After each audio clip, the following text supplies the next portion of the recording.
Our second scripture reading is a continuation of what we were reading earlier.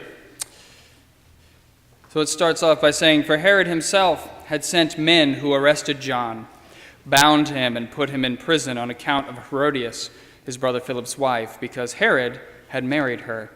For John had been telling Herod, 'It is not lawful for you to have your brother's wife.' And Herod had a grudge against him and wanted to kill him." Or Herodias had a grudge against him and wanted to kill him. But she could not, for Herod feared John, knowing that he was a righteous and holy man, and he was protected.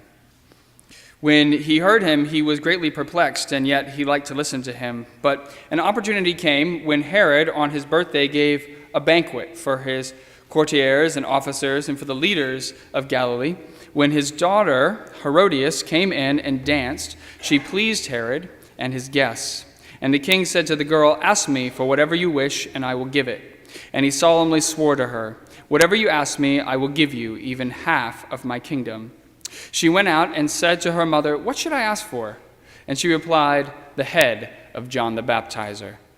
Immediately she rushed back to the king and requested, "I want you to give me at once the head of John the Baptist on a platter."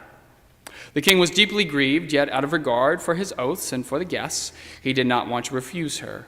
Immediately the king sent a soldier of the guard with orders to bring John's head. He went and beheaded him in the prison, brought his head on a platter, and gave it to the girl. Then the girl gave it to her mother. When his disciples heard about it, they came and took his body and laid it in a tomb. This is the word of the Lord. So today we are talking about what many consider to be perhaps one of the most disturbing passages in the entire Gospel of Mark. We're talking about the execution of John the Baptist. And I think with this execution we are given kind of a perception of what the world was that Jesus lived in. And I think if we're going to try to summarize that world in a single word, we would say that it was brutal.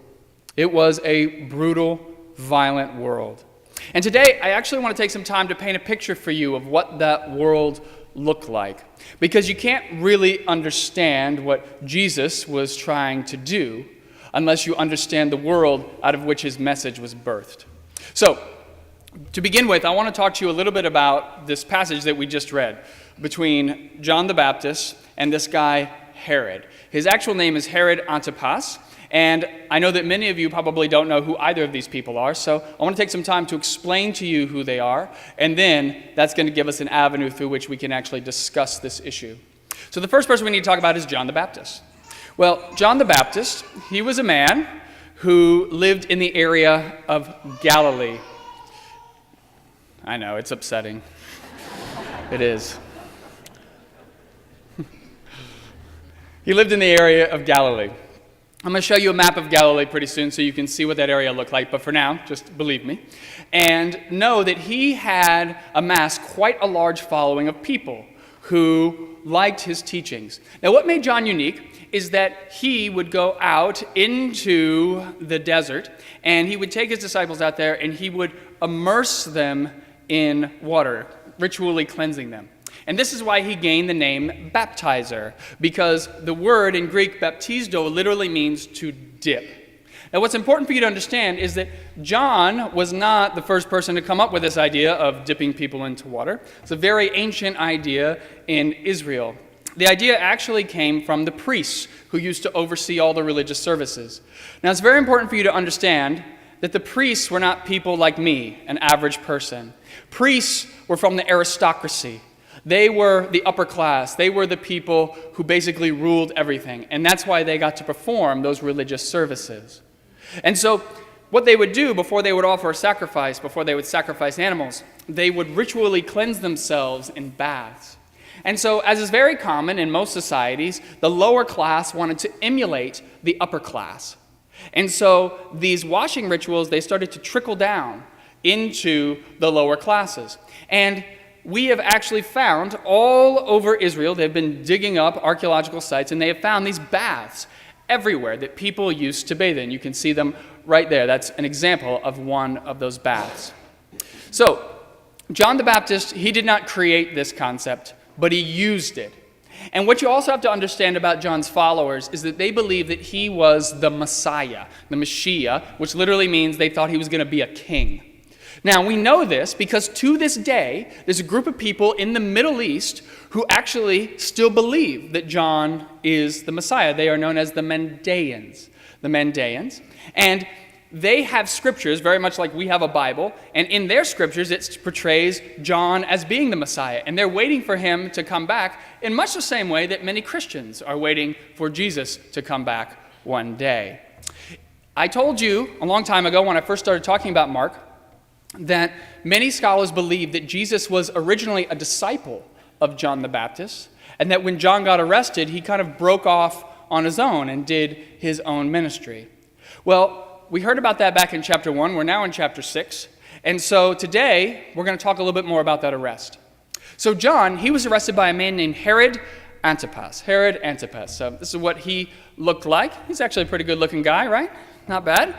So he was a son. He was one of 4 sons to a man named Herod the Great. That was his father, Herod the Great. They all have the name Herod in there somewhere. So, it gets a little confusing. But Herod the Great, he was the father, and the only reason you would know who Herod the Great is because in our Gospels, around the time that Jesus is being born, Herod is the one who's out there trying to kill all the innocents out there.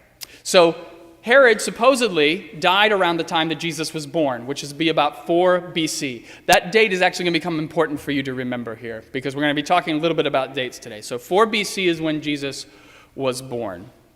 So Herod, when he dies, his territory has to get all split up. And the Roman emperor decides, as opposed to giving it to one son, he's going to split it up among the 4. And this guy, Herod Antipas, he gets the area of Galilee.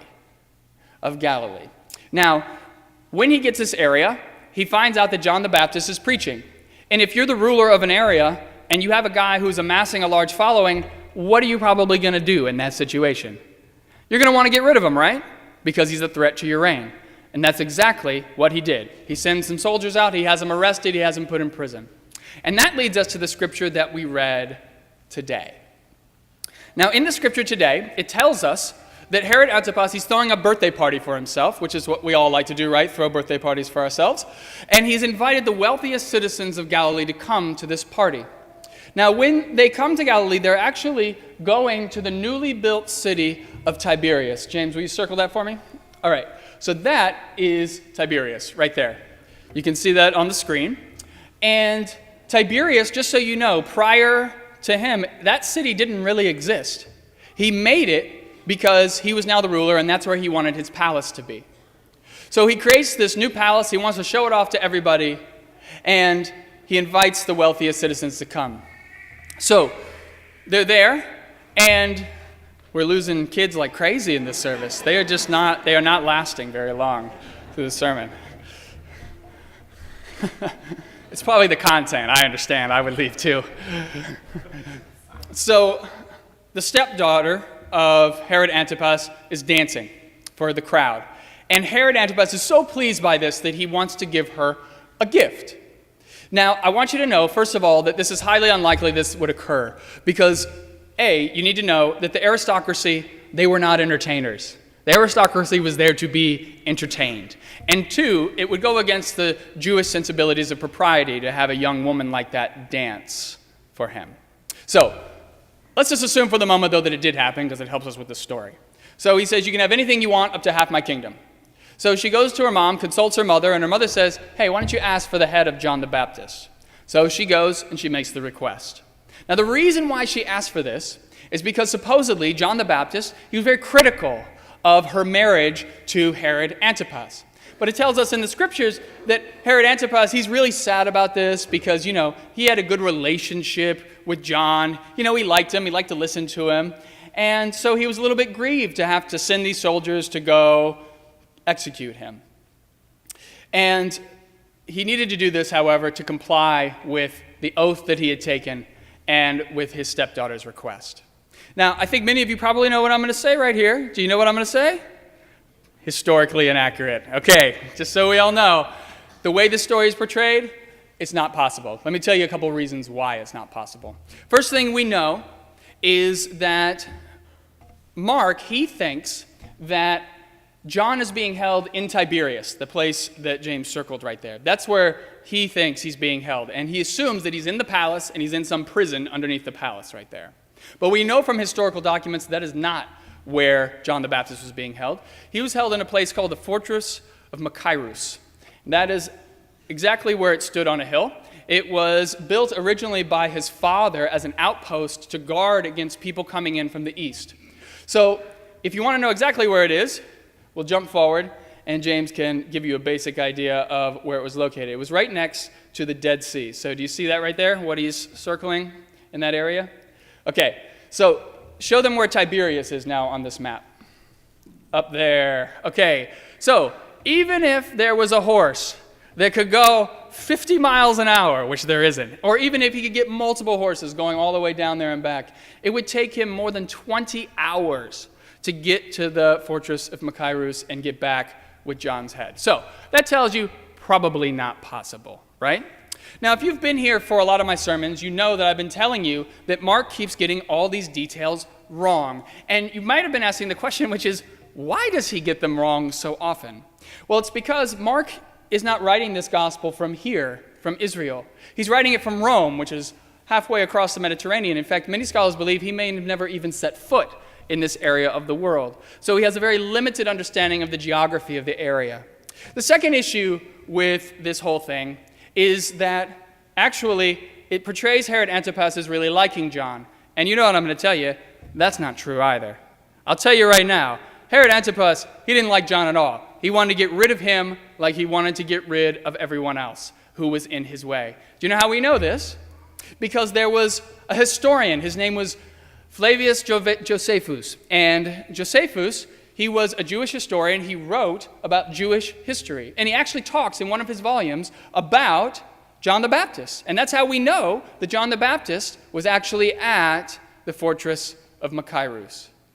From what we can tell, John the Baptist was executed sometime between 28 and 30 CE. And it was done very, very quietly. What you have to appreciate is that at this time, the execution of leaders of movements was very, very common. Let's say you all were part of my movement. I was a leader. And a Roman official found out about me and that I was getting a group of people together. Well, what they would do is they probably wouldn't even dispatch soldiers to arrest me and take me to prison. What they would do is they would have some soldiers come right through that door, come up to me, and they would kill me sight unseen right here. Now, why did they do that? Because if you're following me and you watch me get killed right in front of your eyes, what does that do to my movement? It's over. That's why they did it. Now, this level of brutality, it's kind of hard for us to understand because if something like that were to happen today, what would we do? Well, we could call the police, we could do all kinds of things, we could go to court. You didn't have any of that back then. Let me give you an example of just how brutal this could be. So when Herod the Great came to power, he too was a very brutal man. And he knew that many of the priests, remember what I told you about priests? They're the highest level of society, they're the rulers. He knew that many of those people were not going to really jive with what he wanted to do. So he goes to what's known as the Sanhedrin. The Sanhedrin is comprised of 71 priests. And he decides, you know what, we need to get rid of most of these people. So he decides he's just going to murder them, 46 of them in fact. And rather than having them arrested, what he did was he sent soldiers who broke into their homes, literally broke down the door, and murdered them right in front of their families. Now that's how the priests were treated. And those guys are at the top of the heap in terms of social order. You can imagine how the people on the bottom were treated, the commoners. Much, much worse. And every so often, the commoners, they would become really distraught with all of this threat of violence, and they would band together and try to revolt against Rome. One example of this occurred with this guy, Judas the Galilean. So where's this guy from, Judas? He's from Galilee. Who also is from Galilee? We're talking about Jesus, and we're talking about John the Baptist. They're all from the same area. So he descends on the city of Sepphoris. The city of Sepphoris. Now, the city of Sepphoris, it was a city of great wealth. Now, this city is also located about 5 miles away from another city, or not a city, but a little town, a hamlet of importance, known as Nazareth. Now, who grew up in Nazareth? Jesus did. Now, Sepphoris, as I told you, it's a city of wealth. It's where all the wealthiest citizens of the Galilean area live.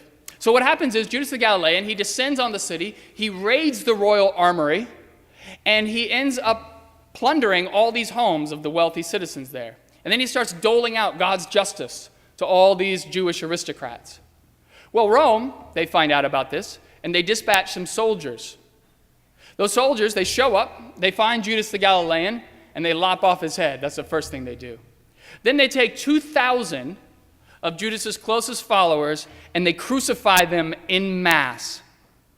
2,000 people at one time. We talk about one guy being executed by a cross, usually with 2 people on the side. Think about 2,000 people at one shot. Then, after they did that, they turned their attention to the citizens of Sepphoris, because the officials were mad that these people had not guarded their armory better. So the soldiers, they killed every single male in the city, and then they took the women and children and auctioned them off as slaves, and then they burned the entire city to the ground. This all happened in 6 A.D. Jesus would have been about 10 years old. Now, as I told you, Nazareth, it's about 5 miles away from Sepphoris, and it's elevated a little bit because it's on a plateau. So at night, he could have seen the city burning in the distance. And during the day, if he walked out or if he had looked down, he would have seen hundreds upon hundreds of people hanging from those crosses. Some of them were dead. And when you're dead on a cross, they didn't take you down. They left you up there so that you could be eaten up by animals and birds and bugs. And then there were some people who were suffering greatly. They hadn't died yet. And you can imagine, as he walked down the road, he would see these people, and he would see them all knowing that they had suffered a great deal of agony. Now, I want you to think about that for a second. You're 10 years old, and you see this. What does that do to your mind? How does that change who you are? How does that change how you look at the world? Well, I think it would change it quite dramatically, don't you? I think it would make you think of the world quite differently, because when you looked at them, you would realize if I do something like that, I could end up in the exact same position. And yet, 20 years later, Jesus himself would be hoisted up upon a cross. It seems that he was undeterred by their suffering. He wasn't so concerned with the people at Sepphoris. He wasn't so concerned by the execution of John the Baptist. In fact, I would say that he was emboldened by their example. Rather than give up on his beliefs, he was not going to run. He was willing to sacrifice everything for them. Now, let me ask you a question. Is there anything in your life that you think you would be willing to lay everything down for? Is there anything that you would be willing to sacrifice everything in your life for? Now, usually when I ask that question, I get one of 3 responses. Most people would say family, country, religion. So I think everybody in here, if I asked you that question, when it came down to it, I think if you had to, you would probably sacrifice your life for your family if you needed to. Less of you, but still a vast majority, if our country was in danger, you would probably fight for the country. But religion? Well, that's a whole different story. I don't know many people who are willing to die for their religious beliefs, do you? Right now, there is a movement sweeping across the Middle East. It is known as IS, or Islamic State. The members of Islamic State, they adhere to a very violent and very extreme form of Islam. Islamic State is so extreme that, in fact, Al-Qaeda and the Taliban, they even find them distasteful. And so that tells you a lot about IS and who they are. Everybody who they recruit, they tend to be in their late teens and early 20s. They're almost all social outcasts, and they feel as though their life doesn't matter. And IS recruiters work very, very hard to make sure these people feel included, to make sure that they feel like they're a part of something, that their lives are going to matter. And so many of these people sign up knowing that they are going to die in the long run, but yet they sign up anyway. Whenever IS conquers an area of the world, no matter how small. They hoist a flag in celebration of their success. Now this flag, it reads in Arabic. It reads, "There is no God but Allah." And then within the circle it reads, "Allah, Messenger, Muhammad." Now their stated goal in doing all of this is to create an Islamic state that gets back to what they believe is the original intention of Islam, where God rules over the entire world. Muslims from all over the world have come together to fight Islamic State because they realize that if they are successful, then the safety of countries all over the world are going to be endangered. Now I want to ask you all a question, and this question is really important that you think about it, which is, what is the difference between the mentality of Jesus and the mentality of all those people who are willing to join Islamic State every month? And just in case you don't think that there are any similarities, let me point out a few to you. They're all willing to die for their religion, both of them. They're both undeterred by the people who have been killed before them. And they both want to see God ruling over the world. So what is the difference between Jesus' sacrifice for God and all of these kids who sacrifice for God every single month? Well, I think that there's a very big difference, actually. They both might be martyrs, but they are very, very different kinds of martyrs. So, it is one thing to stand up for your beliefs when you are the one being persecuted. It's a whole other thing to stand up for your beliefs when you are the one doing the persecuting. Whenever someone dies on behalf of the cause of IS, they are dying because they are trying to force people around them to believe what they believe. In fact, I would say that IS is very similar to the Roman government in that regard. They want to make sure that everybody conforms to their way of thinking, and the way they do it is through violence. They want to make sure nobody revolts. They are willing to murder men, women, and children with impunity to make sure everyone is in charge. So their martyrdom is a martyrdom of violence, and their message is a message of death. Now that's Islamic State, that is not Islam. I want you to know there are two different things there. Let's contrast this with Jesus, though. So Jesus, is he willing to die for his beliefs? Yes, he is, absolutely. Is Jesus want to see everybody conform to his way of thinking? Yes. Does Jesus want to see God rule over the world? Yes. But when Jesus goes to his death, does he defend himself? No. When Jesus goes to his death, does he fight anyone? No. He passively and peacefully allows it to happen. So what does that tell you? It tells you that his death is very different from that of IS. That when he dies, he's dying to end the cycle of violence. That his martyrdom is a martyrdom of peace, and his message is a message of hope. Now, when you look at that in the context of the world in which he lived, a world that was very much ruled by the kind of violence that is perpetrated by ISIS and IS, it makes you realize just how revolutionary his teachings actually were. I mean, think about it. Judas the Galilean, we talked about him. He fought violence with violence. And what did Jesus do?